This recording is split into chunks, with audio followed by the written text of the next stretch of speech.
Do you have children that you would say are defiant, stubborn, and obstinate?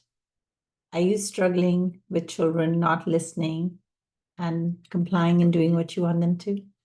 Hi, my name is Prerna Riches, and I'm a behavior coach.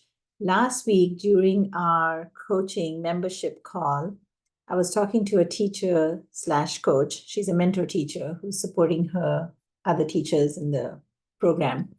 And she was telling me that she's struggling with this little particular girl, 4-year-old, who refuses to come in. The transition to come in from outside is becoming a thing. It's a pain. And she becomes defiant, she becomes stubborn, she refuses to help clean up, she starts crying, there's a whole tantrum, like the whole thing is just a mess. And I know this teacher, she's a very caring, compassionate, empathetic teacher. So I know that she's tried all the ways to understand her and work with this little girl, but it's not working. So I was asking her, I said, do you think you could maybe give her a task, or maybe you could give her something, a job, so that help her to do something to transition in? And her response was, I don't want to feed negative behavior. I don't want to reward negative behavior. I don't believe in, giving rewards, and that isn't going to fix it. And I agree with that. Rewarding, punishing, bribing don't work. And so the conversation we were having was, I asked her to think about it. What is at the core of it? What is happening at the core? Why is this little girl having this reaction to her? And she said, I think it's something to do with a connection with me. I think she really wants to have a connection with me. And remember, I was reminding her that attention seeking behavior is a relationship seeking need. So instead of telling your brain that I'm rewarding bad behavior, tell your brain that there's a need.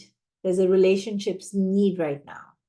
I'm not rewarding bad behavior. I'm not rewarding attention seeking.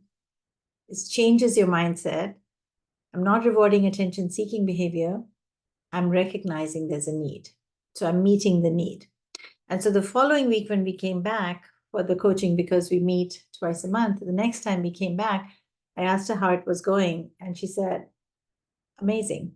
I've had the best week ever. I'm like, what changed? What did you do? And she said, I recognized that this was about a relationship with me. I recognized that this girl was having this pushback, power struggle, whatever I was calling it different. My mindset was telling me that's what it was. I now recognize this is something to do with a relationship with me. So I was like, what did you do? How did you handle it? And she said, I gave her a choice. I said, before it was time to clean up, before it was time to come in, I went to her one on one. I got down on her level and I said to her, what is the one thing that you could pick up right now? What is the one thing when you finish playing, would you like to clean up? So she gave her options, she gave her control, and she did the connecting by getting down on her eye level and speaking to her one on one instead of talk the whole group.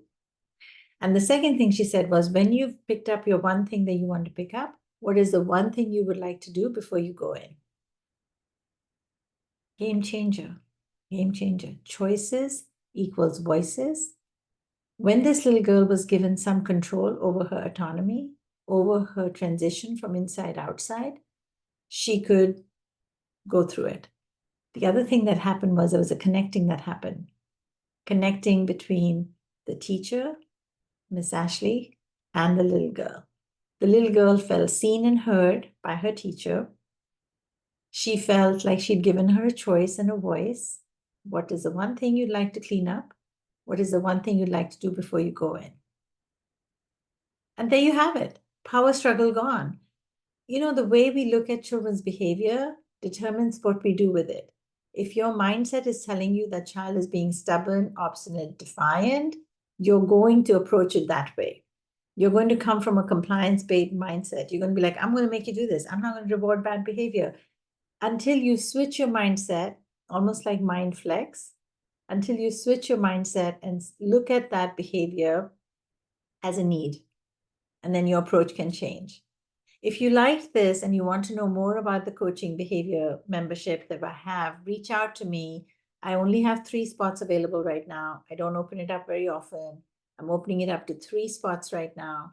If this is something that your school can benefit from, getting ongoing coaching support so you can transform the behavior and the stress and convert it to joy, reach out to me. I'd love to connect with you and see if this is something that might help your program. And like and subscribe and share it with others if this was helpful. Leave me a comment if you'd like something else discussed in the future videos. Thanks for joining and thanks for watching. Until next time. Bye.